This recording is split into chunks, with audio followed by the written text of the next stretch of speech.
Hello all, A trip to Annavaram with family అయితే ఈ వ్లాగ్లో అయితే చూసేసేయండి. సో మేమైతే సికింద్రాబాద్ స్టేషన్కి అయితే వచ్చేసాము. ట్రైన్ కంటే హాఫ్ అన్ అవర్ ముందే వచ్చాం కాబట్టి వెయిటింగ్ హాల్లో అయితే కాసేపు కూర్చున్నాము. అండ్ దెన్ ట్రైన్ అయితే వచ్చేసింది. ట్రైన్ రాగానే లోపలికి అయితే వెళ్ళిపోయి మా ప్లేసెస్లో అయితే మేము కూర్చున్నాము. అండ్ ఈ ట్రిప్ అయితే చాలా అన్ఎక్స్పెక్టెడ్ ప్లాన్ చేసింది మేము. యూజువల్గా ఎవ్రీ ఇయర్ అనుకుంటూనే ఉంటాము కార్తీక మాసంలో వెళ్ళి వ్రతం చేయించుకోవాలని కోరిక మాకైతే. బట్ ఎప్పుడు అయితే కుదిరేదే కాదు. బట్ ఈసారి అయితే ఎలా అయినా ప్లాన్ చేద్దాం చెప్పి అప్పటికప్పుడైతే మేము అలా సడన్గా అయితే ప్లాన్ చేసుకున్నాం. ట్రైన్లో ఫుడ్ అంత బాగోదు కదా అని చెప్పని మేము ఇంటి దగ్గర నుంచే డిన్నర్కి ప్రిపరేషన్ అయితే చేసుకొని అయితే వెళ్ళిపోయాము. సో మా డిన్నర్కి అయితే మేము చపాతీ అండ్ అలానే బొంబాయి చట్నీ అయితే చేసుకున్నాము. డిన్నర్ అయిపోయిన వెంటనే కాసేపు అయితే కబుర్లు చెప్పుకున్నాము. అండ్ దెన్ మార్నింగ్ అయితే త్వరగా లేవాలి కదా అని చెప్పని అయితే మేము పడుకుండిపోయాము. And morning train actual reach అయ్యే టైం అయితే యూజువల్గా రైట్ టైం అయితే 3 o'clock, బట్ 1 hour అయితే లేట్గా వచ్చింది. సో మార్నింగ్ మేమైతే అన్నవరం రీచ్ అయ్యేసరికి ఎర్లీ మార్నింగ్ 4 o'clock అయితే అయ్యింది. అన్నవరం స్టేషన్ నుంచి బయటికి రాగానే మనకైతే నెంబర్ ఆఫ్ ఆటోస్ అవైలబుల్ అయితే చాలా ఉంటాయి. అండ్ అలానే మనకి ఫ్రీ బస్సెస్ కూడా అయితే చాలా ఉంటాయి. ఎవ్రీ హాఫ్ అన్ అవర్కి ఓ ఫ్రీ బస్ అయితే ఉంటూనే ఉంటుంది. అండ్ ఆ రోజు పౌర్ణమి కాబట్టి మేము వెళ్ళింది కార్తీక పౌర్ణమి రోజు. సో చంద్రుడు అయితే భలే అనిపించాడు దిగంగానే. అండ్ అక్కడ ఆటోస్ ఉన్నాయి కదా, సో మా హోటల్కి అయితే మాత్రం బస్ అవైలబిలిటీ ఉంది, కానీ అది హోటల్ దాకా అయితే తీసుకువెళ్ళదు కదా. అండ్ మనకు అందులోనూ కొత్త ప్లేస్ కాబట్టి, సో హోటల్ ఎక్కడ ఉంటుందో తెలియదు కాబట్టి మేమైతే డైరెక్ట్గా అయితే ఆటో బుక్ చేసుకొని హోటల్కి అయితే వెళ్ళిపోయాము. మేము బుక్ చేసుకున్న హోటల్ పేరు వచ్చేసరికి స్నేహ రెసిడెన్సీ. సో లాస్ట్ మినిట్లో బుక్ చేసుకున్నాం అనుకున్నాం కదా. సో ఇదైతే కొండ కిందనే ఉంటుంది. సో దీంట్లో రూమ్స్ అవైలబుల్ ఉంటే మేమైతే ఇది బుక్ చేసుకున్నాము. అండ్ లాస్ట్ మినిట్లో చేసుకున్నది కదా, ఎలా ఉంటుందా అని అయితే అనుకున్నాము. బట్ రూమ్స్ అయితే మాత్రం చాలా డీసెంట్గా అయితే ఉన్నాయి. మేము హోటల్కి వచ్చేసరికి అరౌండ్ 4:30 అయితే అయ్యింది. సో మేము వెంటనే ఫ్రెష్ అప్ అయిపోయి టెంపుల్కి అయితే వెళ్ళిపోదాం కదా అని చెప్పని డిసైడ్ అయిపోయాము. ఎందుకంటే మేము వెళ్ళిన రోజు కార్తీక పౌర్ణమి. సో యూజువల్గానే రష్ ఉంటుంది కార్తీక మాసంలో సత్యనారాయణ స్వామి గుడి అని అంటే. బట్ అందులోనూ కార్తీక పౌర్ణమి రోజు వ్రతం చేయించుకోవాలని చాలామంది వస్తూ ఉంటారు కదా, అందుకని చెప్పని ఇంకా రష్ ఉంటుందని చెప్పి మేమైతే వెంటనే రెడీ అయిపోయి ఇలా టెంపుల్కి అయితే స్టార్ట్ అయిపోయాము. మా హోటల్ నుంచి నియర్ బై అయితే ఒక సెంటర్కి అయితే వచ్చేసాము. ఇక్కడ నుంచి అయితే ఫ్రీక్వెంట్గా మనకి బస్సెస్ అయితే ఉంటూనే ఉంటాయి. సో ఆ సెంటర్కి అయితే వచ్చేసి మేము నుంచున్న ఒక 5-10 minutesకే బస్ అయితే వచ్చింది. సో ఇలా అయితే బస్ ఎక్కేసాము. కొండ మీదకి వెళ్ళడానికైతే మనకి 2 రూట్స్ అయితే ఉంటాయి. ఒకటి బస్సులు వెళ్ళే రూట్ అండ్ ఇంకొకటి వచ్చేసరికి నడకదారి. మెట్ల ద్వారా కూడా చాలామంది భక్తులు అయితే పైకైతే వెళ్తూ ఉంటారు. ఆ రోజు కార్తీక పౌర్ణమి కావడం వల్ల అనుకుంటా చాలా రష్ ఉంది. అండ్ క్రౌడ్ చూస్తున్నారు కదా, చాలామంది అయితే ఉన్నారు. ఇప్పుడైతే మనకు కనిపిస్తున్న గోపురమే గుడి యొక్క మెయిన్ ఎంట్రన్స్. సో మనకి క్యూ అనేది ఇక్కడ నుంచే స్టార్ట్ అవుతుంది. సో చూస్తున్నారు కదా, క్యూ అనేది ఇక్కడ నుంచే స్టార్ట్ అవుతుంది.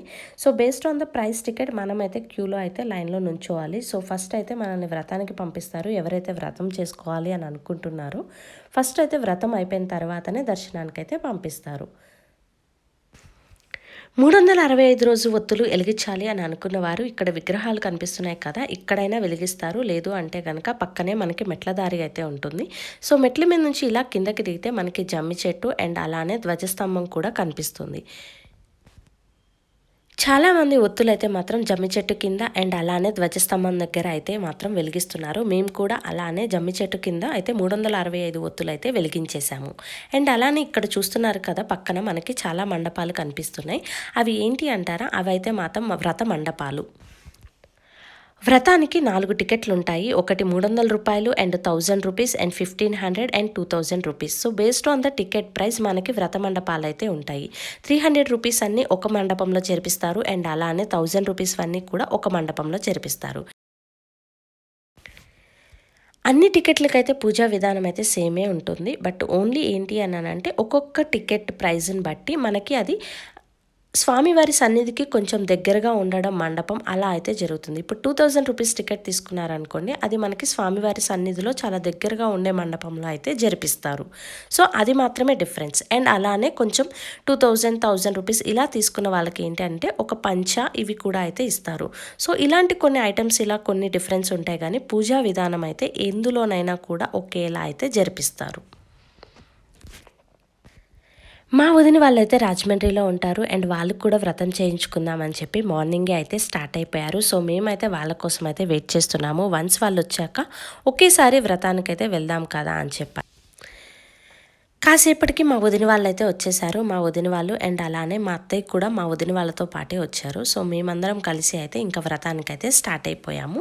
సో లోపల వెళ్ళంగానే ఫస్ట్ అయితే వ్రతం చేస్తారు అని అన్నాం కదా. సో మేమైతే వ్రతానికి వెళ్ళిపోయాము.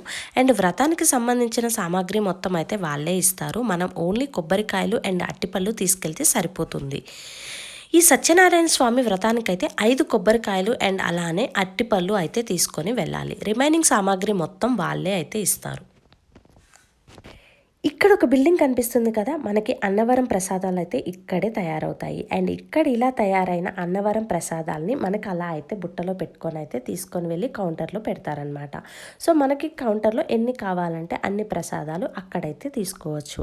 అండ్ అలానే పూజలో కూడా కూర్చున్నప్పుడు అంటే వ్రతంలో కూర్చున్నప్పుడు మనకి అన్నవరం ప్రసాదం అయితే అక్కడ కూడా ఇస్తారు. బట్ అక్కడ ఇచ్చిన అన్నవరం ప్రసాదం మనం మాత్రమే తినాలి. ఎవరైతే వ్రతం చేయించుకున్న ఫ్యామిలీ మెంబర్స్ ఉంటారు కదా, వాళ్ళు మాత్రమే తినాలి. వ్రత మండపాలైతే లోపలైతే మనకి ఇలా ఉంటాయి. సో ఇప్పుడే ఒకరైతే పూజ అయిపోయి ఇలా బయటకు వస్తున్నారు. సో నేను ఇప్పుడైతే వ్రత మండపాన్ని అయితే చూపిస్తాను, చూసేసేయండి. యూజువల్గా మనకి లోపలైతే ఇలా ఉంటాయి మండపాలు. సో మనకి పూజకు కావాల్సిన సామాగ్రి అంతా చెప్పాను కదా, మొత్తం అంతా వాళ్ళే ఇస్తారు. సో పంతులు గారు మంత్రాలు అవన్నీ చెప్తూ మనం ఎలా చేయాలి, ఏం చేయాలి అనేది 1 by 1 వివరిస్తూ అయితే నీట్గా ఎక్స్ప్లెయిన్ చేస్తూ వ్రతం అయితే చేయిస్తారు. మేమైతే ఇప్పుడు లోపలికి ఎంటర్ అయిపోయాము. వ్రతానికి వెళ్దాం కదా అని చెప్పనైతే వెళ్తున్నాము. అండ్ వ్రతానికైతే వెళ్ళిపోయి మండపంలో అయితే కూర్చున్నాము. అండ్ మండపంలో మనం కూర్చోగానే మనకు అన్ని ఐటమ్స్ అయితే ముందు పెట్టేసి ఆల్రెడీ అయితే ఉంటాయి. పూజ సామాగ్రి ఏవైతే ఉంటాయో తమలపాకులు, ఒక్కలు, బియ్యం, అలానే ఒక క్లాత్ అండ్ అలానే అక్షింతలు, దీపం అన్నీ అయితే అక్కడ పెట్టేస్తారు. సో మా పూజ అయితే ఇలా అయిపోయింది. అండ్ పూజ అయిపోయిన తర్వాత మేము వెంటనే అయితే మాత్రం దర్శనానికి స్టార్ట్ అయ్యాము. సత్యనారాయణ స్వామి వ్రతానికైతే ఈ పూజకైతే మనం ఆల్మోస్ట్ 2 hours అయితే ఈజీగా పడుతుంది. ఎందుకంటే మనకి 5 వ్రత కథలు అయితే ఉంటాయి. సో ప్రతిసారి ఒక్కొక్క కథ చెప్పినప్పుడు మనం ఏవైతే 5 కొబ్బరికాయలు తీసుకొని వస్తాం కదా, ఒక్కొక్క కొబ్బరికాయను అయితే కొట్టవలసి ఉంటుంది. సో ఈ ప్రాసెస్ అంతా, ఈ పూజ అంతా అవ్వడానికి ఆల్మోస్ట్ 2 to 2.5 hours అయితే ఈజీగా తీసుకుంటుంది. ఈ సత్యనారాయణ స్వామి వ్రతాన్ని అయితే కార్తీక మాసంలో చేసుకుంటే చాలా మంచిదని అంటారు. అండ్ కార్తీక మాసంలో కూడా ఏకాదశి నాడు అండ్ అలానే కార్తీక పౌర్ణమి నాడు చేసుకుంటే ఇంకా మంచిది అని అంటారు. అందుకని చెప్పని మనకి యూజువల్గా కార్తీక మాసంలో అయితే ఈ సత్యనారాయణ స్వామి వ్రతాలు ఎక్కువగా చేసుకుంటూ ఉంటారు. దర్శనానికి వెళ్ళేటప్పుడు మొబైల్ ఫోన్స్ అవి అయితే నాట్ అలౌడ్. సో మనం అవి ముందే కౌంటర్లో అయితే డిపాజిట్ చేసుకొని వెళ్ళాలి. దర్శనం అయిపోగానే ఇప్పుడు కనిపిస్తున్న స్టెప్స్ ఉన్నాయి కదా, సో ఆ స్టెప్స్ దిగి మనం కిందకు వస్తే కనుక మొబైల్ ఫోన్స్ అన్నీ కూడా ఇక్కడ పక్కన ఉన్న దగ్గర కలెక్ట్ చేసుకోవచ్చు. అండ్ దర్శనానికైతే మేము వెళ్ళినప్పుడైతే చాలా అంటే చాలా లైన్ ఉంది. అండ్ ఆల్మోస్ట్ లైన్లో అయితే 2-3 hours పైనే అయితే పడుతుంది దర్శనానికి. సో అంత జనం అయితే ఉన్నారు. లక్కీగా తెలిసిన వాళ్ళు ఉన్నారు కాబట్టి మాకైతే దర్శనం అయితే ఒక 1 hourలో అయితే కంప్లీట్ అయిపోయింది త్వరగానే. అండ్ దర్శనం అయితే ఫినిష్ చేసుకున్న తర్వాత మేము ఇలా అయితే కిందకైతే వచ్చేసాం. అన్నవరం దర్శనానికి వెళ్ళినప్పుడు అయితే మనకి 2 అంతస్తుల్లో అయితే దేవుడు విగ్రహాలు అయితే ఉంటాయి. అండ్ ఫస్ట్ అంతస్తులో వచ్చేసరికి మనకి అన్నవరం సత్యనారాయణ స్వామి మూల విరాట్ అయితే ఉంటుంది. సో ఫస్ట్ అయితే మనకి పై లెవెల్లో దర్శనం జరుగుతుంది. అండ్ ఆ దర్శనం అయిపోయిన తర్వాత కింద లెవెల్కి అయితే వస్తాము. అండ్ కింద లెవెల్లో వచ్చేసరికి యంత్రాంగం అయితే ఉంటుంది. యంత్రాంగం అండ్ అలానే ఒక లింగాకార స్తూపం అయితే ఉంటుంది. ఈ అన్నవరంలో సత్యనారాయణ స్వామి రూపం అయితే చాలా అందంగా అయితే ఉంటుంది. మనకి మీసాలతోటి భలే మంచిగా అయితే కనిపిస్తారు దేవుడు. అండ్ అలానే మనకి కుడివైపున శివుడు అండ్ ఎడమ వైపున అమ్మవారు అయితే ప్రతిరూపాలు అయితే మనకి కనిపిస్తూ ఉంటాయి. ఇంకా అన్నవరం ప్రసాదం గురించి అయితే చెప్పనవసరమే లేదు. మనం ఎవరు వెళ్ళినా కానీ మనకి ఆ ప్రసాదం తీసుకొచ్చారా అని చెప్పనైతే ఖచ్చితంగా అడుగుతాము. అన్నవరం ప్రసాదానికి అంత ప్రాముఖ్యత ఉంది. సో ఇక్కడ కనిపిస్తుంది కదా, సో ప్రసాదాలు అయితే మనం ఇక్కడ తీసుకోవచ్చు లైన్లో నిలబడి. అండ్ దెన్ తర్వాత ఇదైతే మొత్తం టెంపుల్ ఇలా ఉంటుంది. సో ఫస్ట్ అయితే రాజగోపురం, తూర్పు రాజగోపురం అండ్ అలానే మనకి వ్రత మండపాలు అన్నీ ఇలా అయితే కంప్లీట్గా 1 by 1 అయితే వరుసగా ఇలా ఉంటాయి. సో మొత్తం ఒకసారి కంప్లీట్గా టెంపుల్ ఎలా ఉంది అనేది అయితే ఈ వీడియోలో చూసేసేయండి.